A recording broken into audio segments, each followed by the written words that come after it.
tatalakayin ko po yung mga katotohanan ng Biblia na ipapahayag na sa atin bilang mga Kristiyano na hanggang ngayon ay lihim pa sa mga hindi ligtas. Alam nyo, malungkot po sabihin at talagang malungkot po ito na meron pong mga bagay na tayo mga Kristiyano ay nalalaman natin, ngunit ang mga hindi Kristiyano ay hindi nila nalalaman. Ngayon, hanggang ngayon ay lihim pa rin sa mga hindi ligtas. Samantalang sa atin ay binuksan na, ipinaalam na, hindi lang ipinaalam kundi ipinaliwanag pa at lalong pinalilinaw ng pinalilinaw habang tumatagal dahil nga po sa meron tayong simbahan, patuloy tayong nakikinig ng mga mensahe at preaching sa church at hanggang ngayon ay meron pa tayong podcast. Can you imagine that? Ano po? Kaya yung mga bagay na ipinaalam sa atin ng Panginoon ay lalo pang pinaliliwanag at lalo pang lumiliwanag at lalo pang nagiging maganda at nagiging exciting. Samantala, yung mga hindi mga Kristiyano ay hanggang ngayon po ay itinago pa rin sa kanila. Yan, ano? Yan ang dahilan kung bakit tayo po ay laging nagnanasa at nagsisikap na makapagdala ng kaluluwa sa luklukan ng ating Panginoon sapagkat ang Panginoon lamang ang kanilang pag-asa. Mapalad po tayo na mga anak na ng Diyos ngayon. Wala na tayong problema. No? Ano man ang mangyari sa daigdig na to, dumating man ang kamatayan anytime, we are ready. Ngunit ang mga hindi ligtas, hindi po. Kaya ang aking masasabi sa bawat isa sa atin ay magsikapan natin na abutin ang mga kaluluwa para sa ating Panginoon.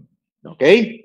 So, Colossians chapter 1, verses 26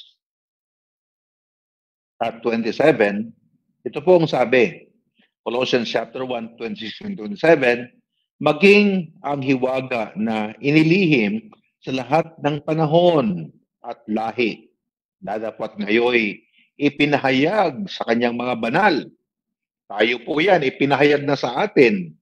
Tayo po yung tinawag na banal. Ang kabanalan ay nanggaling sa Panginoon. That is unimputed holiness, mga kapatid. Mapalad po tayo sapagkat sa pamamagitan ng biyaya ng Diyos ay pinabanal tayo sa pamamagitan ni Kristo.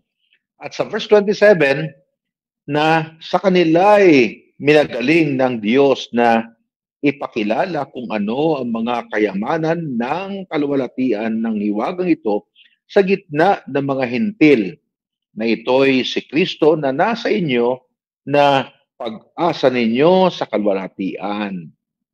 Nakita po natin, ano? Pag-asa ninyo, pag-asa natin sa kaluwalhatian. Mapalad ang bawat naging Kristiyano na. Mapalad po tayo ng mga anak na ng Diyos ngayon. Napakapalad po natin sapagkat naipahayag na sa atin ang mga katotohanan na nagpapaunawa sa atin ng kaligtasan ng ating kaluluwa na ang totoo ay marami pa sa mga makasalanan hanggang ngayon ay lihim pa sa kanila. No, hanggang ngayon po ay nakatago pa rin sa kanila. Hanggang ngayon ay hindi pa rin inire-reveal sa kanila ang inire-reveal na sa atin. Yan, ano? Kaya napakaganda pong maging anak ng Diyos eh. Kasi the moment na maligtas tayo, umpisa na i-unfold ng Panginoon ang mga lihim. No? Napakapalad po natin. Ngayon, mga dakilang katotohanan. Unang katotohanan, ang katotohanan ang kaligtasan ay biyaya ng Diyos sa bawat makasalanan, ngunit lihim pa sa mga hindi ligtas. Ilang tao ang kilala natin hanggang ngayon ay gumagawa. Sinisikap sundin ang kautusan sa paniniwalang sa pagsunod sa kautusan sila ay maliligtas.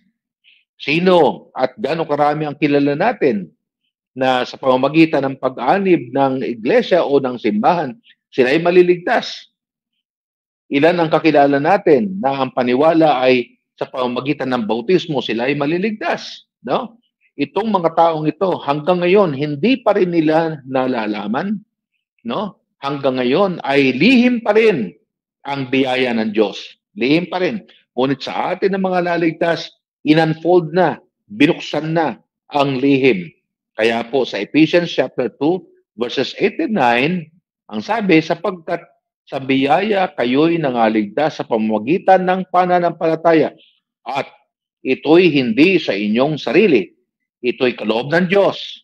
At sa verse 9, hindi sa pamamagitan ng mga gawa upang ang sinuman ay huwag magmapuri. No? So nakita po natin na naging biyaya ang kaligtasan sapagkat tinanggap natin ito bilang regalo ng Diyos. Kita nyo, no? Regalo pala ng Diyos ang kaligtasan, ngunit hanggang ngayon, no? May nagme-member ng simbahan, merong sa pamamagitan ng bautismo, paniwala nila maliligtas sila, sa pamamagitan ng pagpapakabait at pagpapakabuti, sa pamamagitan ng pagsunod o pagtupad ng kautusan, sila ay maliligtas. Samantalang, ang regalo pala o ang kaligtasan pala ay regalo ng Diyos. Ito pala ay sa pamamagitan ng biyaya, ito pala ay biyaya o regalo ng Diyos sa pamamagitan ng ating pananampalataya. Kaya napakapalad po natin. Naging biyaya ang kaligtasan sapagkat tinanggap natin ito bilang regalo ng Diyos sa pamamagitan ng ating pananampalataya kay Hesukristo. No? Naging biyaya ang kaligtasan. Pero sa mga hindi ligtas, hanggang ngayon, gumagawa pa rin sila. Hanggang ngayon, ay sumusunod pa rin sila. Hanggang ngayon, ang paniwala nila sa pamamagitan ng kanilang membership sa simbahan, sila ay maliligtas. Samantalang, ipinahayag na ng Diyos na ang kaligtasan ay biyaya. Ito'y regalo. At sa atin ay naging regalo sapagkat tayo nananampalataya. No? Maliwanag na hindi katwiran o gawa ng tao, pero maligtas o para maligtas ang kanilang kaluluwa o ang ating kaluluwa. Napakaliwanag po niyan. No? Hindi po katwiran at hindi gawa ng tao. Kasi ang katwiran o gawa ng tao ay gumawa ka. No? Ang katwiran at gawa ng tao ay sumunod ka sa kautusan, maliligtas ka. Kita nyo, no? Ang katwiran at gawa ng tao ay yung turo na maging member ka ng simbahan, maliligtas ka. Magpabautismo ka, maliligtas ka. Hanggang ngayon, lihim pa rin sa kanila ang regalo ng Diyos. Lihim pa rin sa kanila ang kaligtasan. Kaawa-awa, mga kaibigan. Kaya po, nagsisikap tayo na kahit isa o dalawa lang sa isang taon, ang bawat individual o bawat isa sa atin ay makapagdala. Sapagkat yan po ay malaking bagay. No, naging biyaya ang kaligtasan dahil si Kristo ang nagbayad. Kaya po libre yan kasi may nagbayad. At ang nagbayad ay walang iba kundi ang ating Panginoon Jesucristo. At tumubos. Si Kristo po ang tumubos sa atin, no, ng kasalanan ng sanglibutan sa krus ng Kalbaryo. Tanyo, no, bakit meron tumubos kung magbabayad ka naman? Di ba? Bakit meron tumubos? Para saan yung pagtubos kung kinakailangan mo pang sumunod? Naintindihan po ba natin bakit kinakailangan pang merong mamatay at magbayad ng ating kasalanan kung meron naman palang ibang paraan? At ang paraan na to ay napakaraming taong naniniwala sa paraan ng tao. Yan po yung mga paraan ng tao hindi po paraan ng Diyos yan. Dito po sa Romans chapter 5 verses 8 and 9. So, Romans chapter 5 verses 8 and 9. Dadapat ipinagtatagubilyan ng Diyos ang kanyang pag-ibig sa atin na nang tayo'y mga makasalanan pa, si Kristo ay namatay dahil sa atin. Kanyo nung tayo'y makasalanan pa, si Kristo ay namatay ng dahil sa atin, lubha pa nga ngayong inaaring ganap. Sa pamamagitan ng kanyang dugo ay nakaliligtas tayo sa galit ng Diyos sa pamamagitan niya. O tama ha? Naliligtas tayo sa galit ng Diyos dahil sa tumanggap tayo at nanampalataya tayo. Naging sapat ang banal na dugo ng Panginoong Hesus upang matubos ang kasalanan.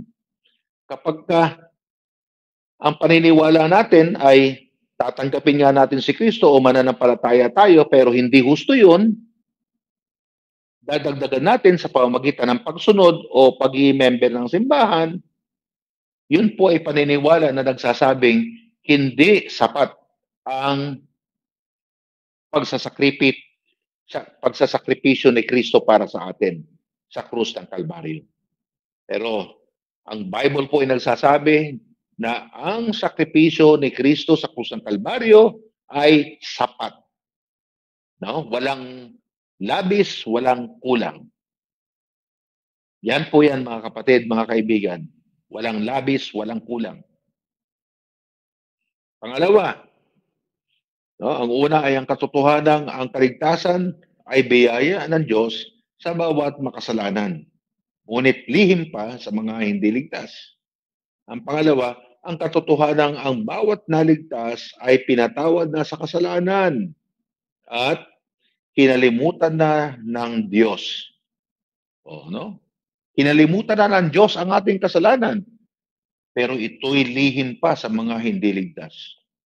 Lihim. No? Lihim.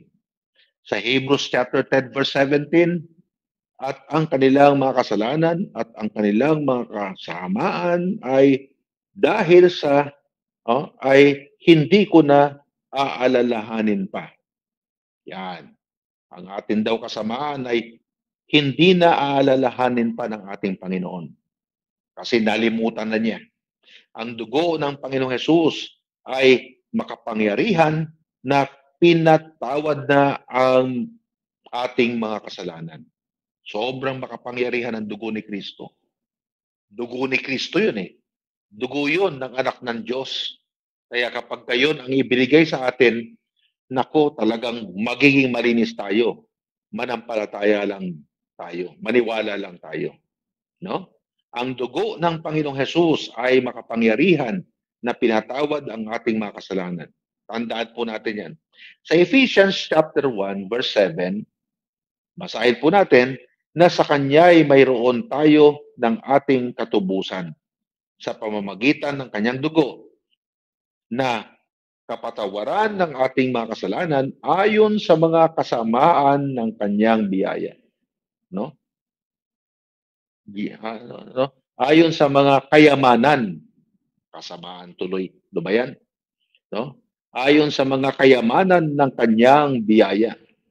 O no? Sa kanya ay mayroon tayo ng ating katubusan sa pamamagitan ng kanyang dugo. No? Nakapatawaran ng ating mga kasalanan ayon sa mga kayamanan ng kanyang biyaya.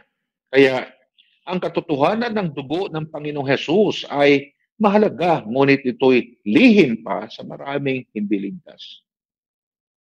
Nakakapanghinayang mga kapatid, mga kaibigan, pero yan po ang deklarasyon ng banal na kasulatan. Yan po ang totoo. No? Sa Hebrews chapter 9 verse 22, at ayon sa kautusan ay halos masasabi kong lahat ng mga bagay ay nililinis ng dugo at maliban na sa pagtabuhos ng dugo ay walang kapatawaran. No? At maliban, no, sabi rito, at maliban na sa pagtabuhos ng dugo ay walang kapatawaran. Maliban. Pero may kapatawaran. Bakit? Kasi merong dugo na ibinuhos. Merong dugo na ibinigay para sa atin. Merong dugo na isinakripisyo para sa atin. At yun pong dugo na yon ay walang iba kundi dugo ng ating Panginoong Hesus. At alam niyo po, hanggang ngayon, lihim yan sa mga hindi ligtas. No? Hindi po alam yan ng mga hindi Kristiyano. Kaya hanggang ngayon, membership pa rin. No? bautismo pa rin, no? Pagsunod pa rin sa kautusan ang pinaniniwalaan nilang paraan upang sila ay maligtas. Bakit? Bakit ganon? Kasi lihim pa nga rin kasi sa kanila ang katotohanan, no? Ngunit sa atin na mga naligtas, hindi na yan lihim. Ibinyunyag na yan. Alam na natin yan. Okay? At ang pangatlo, ang katotohanan ang bawat naligtas ay kabilang na sa pamilya ng Diyos. No? Ang bawat naligtas ay kabilang na sa pamilya ng Diyos at hanggang ngayon, ito'y lihim pa sa mga hindi ligtas. Lihim pa yan sa kanila. Hindi nila nalalaman yan. Pero sa atin, alam na natin. Bakit? Kasi sinabi ng banal na kasulatan yan. John chapter 1 verse 12. Basahin natin. Sabi, datapwat ang lahat ng sa kanya'y nagsitanggap ay pinagkalooban niya sila ng karapatang maging mga anak ng Diyos. Sa makatuwid bagay ang mga nagsisisampalataya sa kanyang pangalan. Kita nyo, no? Binigyan ng karapatan. Mga anak na tayo ng Diyos ayon sa karapatan ibinigay ng Diyos. Bakit? Sapagkat tumanggap tayo at tayo nanampalataya. No. At ito'y binunyag na, pinalam na sa atin dahil merong salita ng Diyos na iniwanan sa atin. Pero yan po ay hindi alam ng napakarami na nagsasabing ligtas sila pero nakakaawa kasi hindi nila alam ang katotohanan na nananatiling lihim pa rin sa kanila. Ang ngayon ay nalalaman na natin. No? Ang Diyos na nasa langit ay Ama natin espiritual at tayo'y kanyang anak espiritual. No. Yan po ang sabi ng chapter 1 verse 12 ng Book of John. Kaya ang Ama sa langit, siya'y Ama natin espiritual at tayo naman ang anak niya espiritual. Ang banal na espiritu ay nagpapatunay na tayo'y anak ng Diyos. Yon, banal na espiritu na nagpapatunay. Kaya sa Efesos chapter 1 verse 13, nang tayo matapos nating manampalataya sa ebanghelyo ng banal na kasulatan, sabi doon, tayo po ay tinatakan na ng banal na espiritu. No? Nang ipinangako. Kita niyo yan, mga kapatid, mga kaibigan, ano? Napakaganda. Kaya ako nandito ka, kaibigan, no? At nilihim pa rin sa iyong katotohanan, manampalataya ka lang kay Kristo. Bubuksan ng Panginoon ang katotohanan at malalaman mo na sa pamagitan pala ng biyaya at pananampalataya, tayo po ay may kaligtasan. Bilang tayo ay anak ng Diyos, ay may dakilang pribilehiyo tayo na tumawag at manalangin sa Diyos Ama natin. Yan po ay karapatan na. At ito po ay nalalaman natin sapagkat yan po ay nasa banal na kasulatan. Mateo chapter 6 verse 9, magsidalangin nga kayo ng ganito. Ama namin na nasa langit ka, sambahin nawa ang pangalan mo. Di ba? Nasa Mateo chapter 6 verse 9 po yan. John chapter 16 verse 23, at sa araw na yaon ay hindi kayo magtatanong sa akin ng anumang tanong. Katotohanang sinasabi ko sa inyo, kung kayo'y hihingi ng anuman sa Ama, ay ibibigay niya sa inyo sa aking pangalan. No? Tadyo, ha? Pero malungkot sapagkat yan ay inilihim. No? Inilihim sa mga hindi ligtas. No? Ang hindi ligtas po, pwedeng alam niya yung verse na yan. No? Pero hindi niya pwedeng angkinin yan. Sapagkat yan ay para sa mga anak lamang ng Diyos. At ang pang-apat, ang katotohanang bawat naligtas ay naisulat na ang kanilang pangalan sa aklat ng buhay. No? Ligtas ka, ligtas ako, ang pangalan natin ay nakasulat na sa aklat ng buhay. Ngunit, ito malungkot, ano?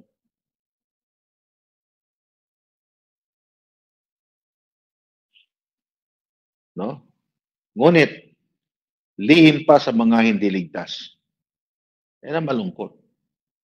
hindi pa rin alam ng mga hindi ligtas, sapagkat ang mga Kristiyano lang ang nakakaalam na ang pangalan natin ay nakasulat na sa aklat ng buhay. At alam ninyo, ang Book of Revelation na ang pinag-uusapan natin ngayon, every Wednesday, nakita po natin, makikita natin yan, na ang aklat ng buhay isang araw ay bubuksan. At ang hindi nakasulat ang pangalan sa aklat ng buhay ay itatapon sa dagat-dagat ang apoy. Oh. At napakaliwanag po yan at tuloy-tuloy nating pag-aaralan ang Book of Revelation. No? Ang bawat naligtas ay dapat matuwa at magalak ng lubos dahil ang kanilang pangalan ay naisulat na sa aklat ng buhay. Natutuwa ako. No? Inaari kong napakapalad ko sapagkat ang aking pangalan ay nakasulat na sa aklat ng buhay. Hindi dahil sa kabaitan ko, o hindi dahil sa awa at biyaya ng Diyos. No? Sana kaibigan, may sulat nawa ang pangalan mo sa aklat ng buhay. Yan ang aking panalangin. Manampalataya ka lang. Manampalataya ka lang. No? Ang bawat naligtas ay dapat matuwa at magalak. Sa Luke chapter 10 verse 20, ito po ang sabi. Gayon, may huwag ninyong ikagalak ito na ang mga espiritu ay nagsisisuko sa inyo, kundi inyong ikagalak na magsusulat o nangasusulat ang inyong mga pangalan sa langit. O, huwag daw tayo matuwa na ang mga espiritu ay yumuyuko sa atin. No? Kasi tayo mga Kristyano, meron tayong kapangyarihan galing sa Diyos na hindi po pwedeng magwagi o manalo sa atin ang tampo ni Satanas. Pero sabi ni Kristo, huwag tayo matuwa dahil doon. Matuwa tayo kasi ang ating pangalan ay nakasulat na sa aklat ng buhay. Amen ba mga kapatid? Amen. Malungkot na katotohanan sa mga hindi ligtas ang kanilang pangalan ay hindi pa naisulat sa aklat ng buhay. Malungkot yan. Pero kaibigan, kung ngayon hindi pa nakasulat, pagka nanampalataya ka, the moment na manampalataya ka, ang iyong pangalan ay susulat sa aklat ng buhay. Yan po ay pangako ng Diyos. Apocalypse or Revelation chapter 20 verse 15, ang sabi, at kung ang sinuman ay hindi nasusumpungan, nakasulat sa aklat ng buhay, ay ibinulid sa dagat-dagatang apoy. Malungkot yan mga kapatid. Kaya po, ang ating panalangin ay kahit ngayon, pwede kang manampalataya. At mismo ngayon, may susulat ang iyong pangalan sa aklat ng buhay. Kape muna tayo mga kaibigan. At ang panglima, ang katotohanan ang bawat niligtas ay tinatakan na ng banal na espiritu. Tinatakan na ng banal na espiritu. At ito ay lihim pa sa mga hindi ligtas. Lungkot Pero yun po ang sinabi ng banal na kasulatan.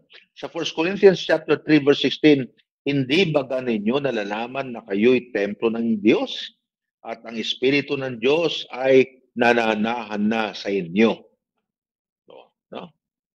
Yan po ay nasa 1 Corinthians chapter 3 verse 16. Sa oras na napakinggan at tinanggap natin ang Ebanghelyo ni Kristo, ay tinatakan at tinahanan na tayo ng banal na Espiritu.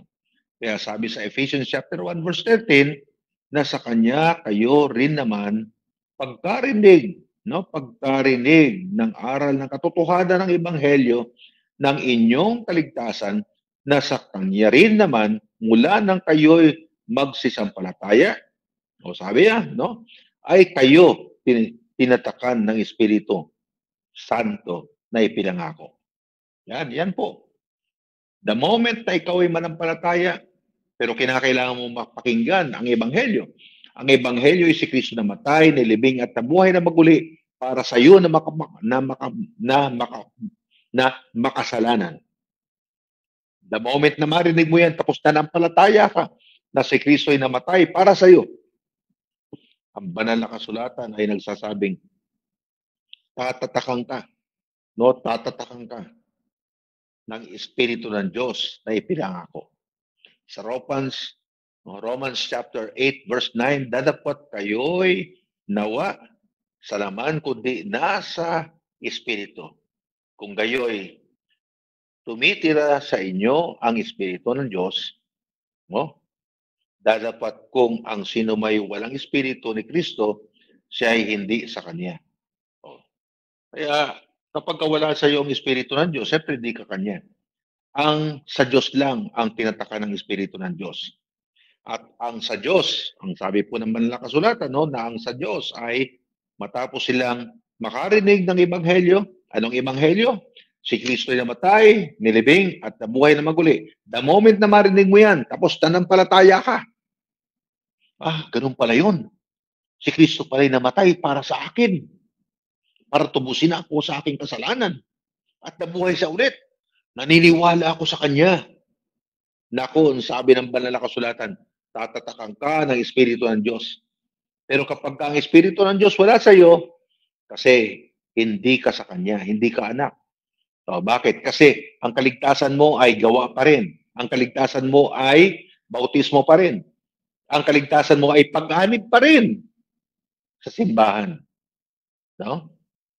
Hindi kasi sa iyo revealed ang katotohanan. Pero itong mensahe na to ay pupwedeng pagkakataon para ma-reveal sa iyo kung ano ang katotohanan. Okay. So, 5 na yan. Ang pang-anim. Yan, pang-anim. Ano nga pala, bumoto ko kanina. Ayan, So, sana bumoto po kayo. Number 6. Ang katotohanan ang bawat naligtas ang buhay na walang hanggan, pangako, no?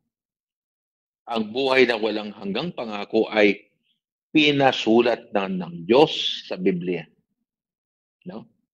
Ang katotohanan ang bawat naligtas, ang buhay na walang hanggang pangako ay pinasulat ng Diyos sa Biblia. Kaya sa 1 John chapter 5 verse 13, ito po ang sabi. 1 John chapter 5 verse 13, ang mga bagay na ito ay sinulat ko sa inyo upang inyong malaman na kayo'y mayroong buhay na walang hanggan. Sa makatuwid ay sa inyong pananampalataya sa pangalan ng anak ng Diyos. Mabisang batayan ng kasiguruhan ng ating kaligtasan sapagkat pinasulat na ng Diyos sa banal na kasulatan. Pinasulat na ng Diyos. Pinasulat ng Diyos sa banal na kasulatan. Ang katotohanan ito ay lihim pa sa marami pang hindi ligtas. Lahat actually ng mga hindi ligtas ay hindi pa ni-reveal yan. Pero sa ating mga naligtas, ni-reveal na po yan. Si Pablo mismo, si Apostol Pablo, ay hinamon tayo na lalo tayong magsumipag at ipahayag ang Ebanghelyo ni Kristo sa mga makasalanan na hanggang ngayon ay lihim pa sa kanila ang Ebanghelyo. Yan pala ang dahilan kung bakit si Apostol Pablo ay hinahamon tayo na ipahayag natin ang Ebanghelyo sa mga hindi pa naliligtas. Kaya dito po sa Colossus 8 to 29, sabi po rito, Colossians chapter 1 verses 28 and 29, na siya naming inihahayag na pinaaalalahanan ng bawat tao at tinuturuan ang bawat tao sa buong karunungan upang maiharap naming sakdal kay Kristo ang bawat tao.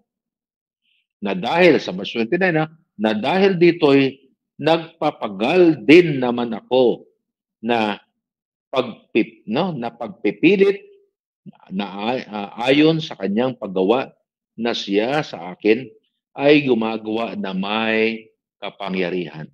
No? No? Na siya naming inihahayag. Dito po, patuloy.